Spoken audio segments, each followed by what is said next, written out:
Hello YouTube, and today I thought I'll do a creepypasta about one of my favourite games, and that is Zelda. Well, Zelda, is basically a variety of different games of the Zelda series, but I like all of them, but the only one I've probably ever played was Majora's Mask or Twilight Princess. Yes, that's sad. But anyway, Ben Drowned is a creepypasta, or Haunted Majora's Mask is a well-known creepypasta and a later alternative reality game created by Alex Hall, also known as a Judas-Ball. The story revolves around a Majora's Mask cartridge that is haunted by the ghost, if it is a ghost, or of a boy named Ben.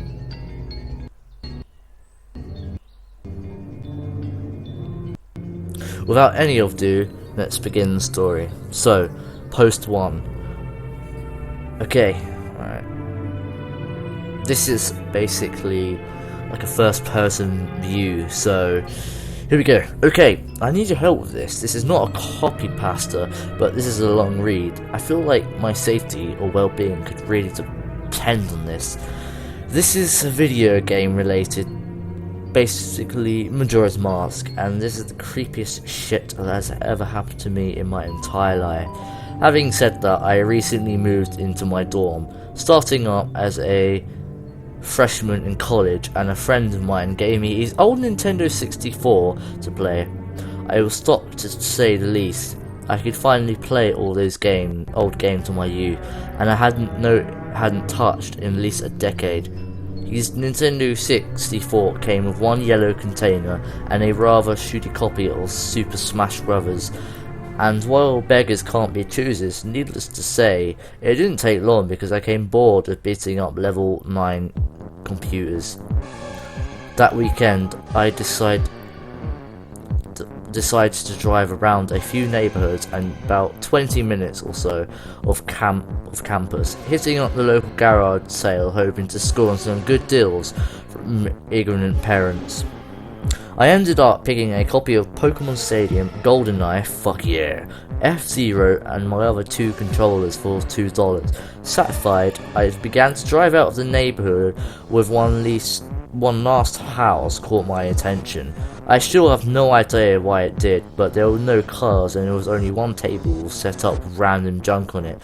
But something kind of drew me there. I usually trust my gut on these things, so I got out of the car and I was greeted by an old man. His outward appearance was, for lack of a better word, displeasing. It was odd. If you asked me to tell you why I thought he was there, his appearance was just a lack of... Oh, I already said that, oops. I couldn't really pinpoint anything. There was something about him that put me on edge. I couldn't explain it. All I could tell you is that if it wasn't in the middle of the afternoon and there were other people within shouting distance, I would not have thought of approaching this man. He flashed a crooked smile at me and asked what was I looking for. I immediately noticed that he might be blind in one of his eyes. His right eye that glazed over looked about it. I forced myself to look into his left eye instead, trying not to offend, and asked him if he had any old video games. I was already wondering why I could politely excuse myself from the situation, but he would tell me he had no idea what a video game was. But to my surprise, he had a few ones in an old box. He assured me he'll be back in a jiffy, and turned back to head into the garage. As I watched over him to hobble away, I couldn't have helped notice... Oh my god, will you go away? I couldn't have helped notice that he was sitting on his table. Literally on his table were various artworks that looked like ink blots from a Psycho would show you. Curious, I looked through him. It was obvious why no one was visiting this guy's garage sale. This one is actually pleasing. As I came to the last one, for some reason it looked almost like Majora's Mask. The same heart with spikes pointing outwards. I just thought that since I was secretly hoping to find that game, all these garage sales is just some bullshit was projecting itself into these ink blots. But given the events that happened afterward, I'm not so sure now. I should have asked the man about it. I wish I could have asked the man about it, but after staring at the Majora's shaped blot, I looked up to the old man, who was suddenly there again, arm's length in front of me, smiling at me. I'd admit I jumped out of reflex and laughed nervously as he handed me a Nintendo. After staring at... But he handed me a Nintendo 64 cartridge. It was a standard grey colour, except that somehow I had written Majora on it on a black Parliament marker. I got butterflies in my stomach as I realised what a coincidence this was, and asked him how much he wanted it for. The old man smiled at me and told me I could have it for free, that it used to belong to a kid who was about my age, and that she didn't live here anymore. There was something weird about this man who appraised it, but I didn't really pay attention to them. I was too caught up, not only trying to find this game, but getting it for free. I reminded myself to a bit like how this looked a pretty shady cartridge and no guaranteeing it would work. But yeah, the inside of me just thought maybe it was some kind of beta version or pirated version of the game. So all I needed to do is just be back on Cloud 9. I thanked the man, and the man smiled at me. He wished me, well, goodbye then. At least that's what it sounded like to me. All the way into the car ride home, I had a nagging doubt that the man had said something else. My fears were confirmed. When I booted up the game, to my surprise, it worked just fine. But there was just something really freaky. There was a save file just simply called Ben. Goodbye Ben. He was saying goodbye Ben. I felt bad for the man. Obviously a grandparent and obviously something I don't see now. For some reason or another, reminding me of his grandson Ben. Out of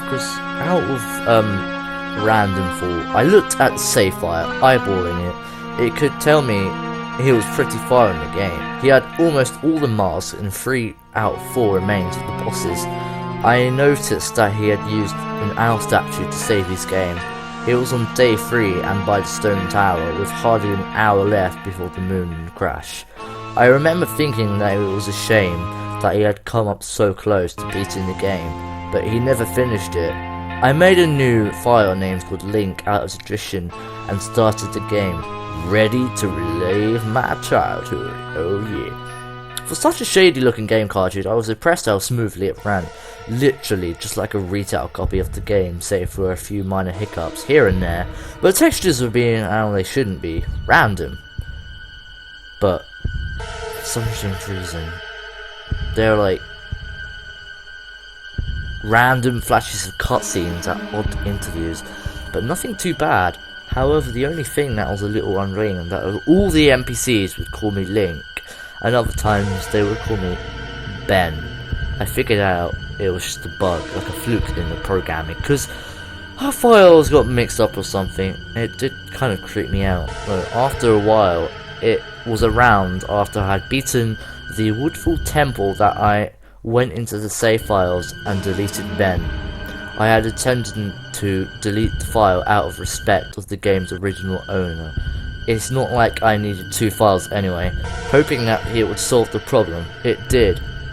And then it didn't now, because NPCs wouldn't call me anything. Where my name should be in the dialogue, it was just a blank space. My save name was still called Link. Frustrated, and with homework to do, I put the game down for a day. I started playing the game again last night, getting the lens of truth and working my way upwards, completing the Snowhead Temple. When some of you hardcore Majora's Mask players out know the 4th day glitch, for those who don't know, you can Google it, but it's just a list of the gist of that's right. The clock is about to hit its final second. The final day.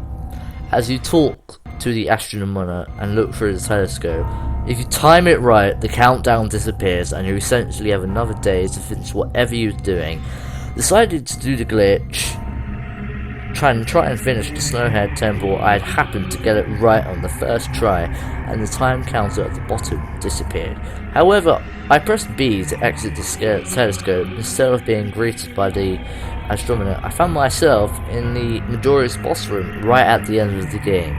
The trippy boxed-in air arena stared at Skull Kid hovering above me. There was just no sound but him floating in the air above me, and the background music was just regular for the area, but still very creepy. Immediately my palms began to sweat. This is definitely not normal. Skull Kid should never have appeared here. I tried moving around the area, but with no matter where I went, Skull Kid would always be facing at me, looking at me, not saying anything. Nothing would happen though. This had kept up for almost around 60 seconds.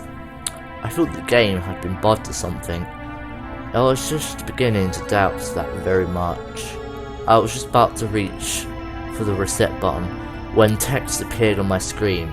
You're not sure why, but you apparently had a revelation. I instantly recognized that text. You get that message when you go to the room. Get the room key from Anju at the Stockpot Inn.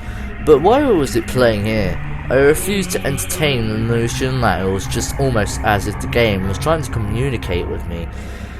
I started to navigate the room again, testing to see if that was some kind of trigger that enabled me to interact with something here.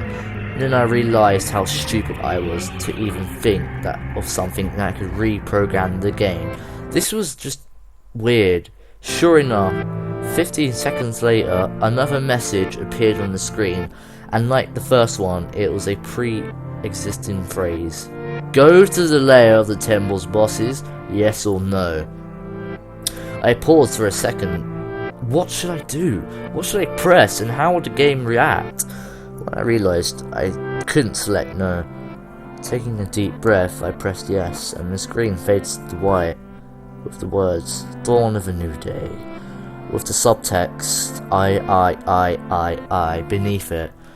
This is where I ported to filled me with the most intense sense of dread and strangest feeling I've ever experienced while playing Zelda. The only way I could describe the way I felt here was having this feeling of depression on a profound scale. I am normally not a depressed person, but while I felt here, there was like a feeling that I didn't know even knew existed. It was just like a twisted, powerful presence that seemed to wash over me. I appeared in some kind of weird Twilight Zone version of Clock Town. I walked out of the clock tower, as you normally do when you start from day one, only to find that all the inhabitants were gone. Usually within the 4th day glitch, you still can find the guards and the dogs that run around outside the tower. This time they were all gone.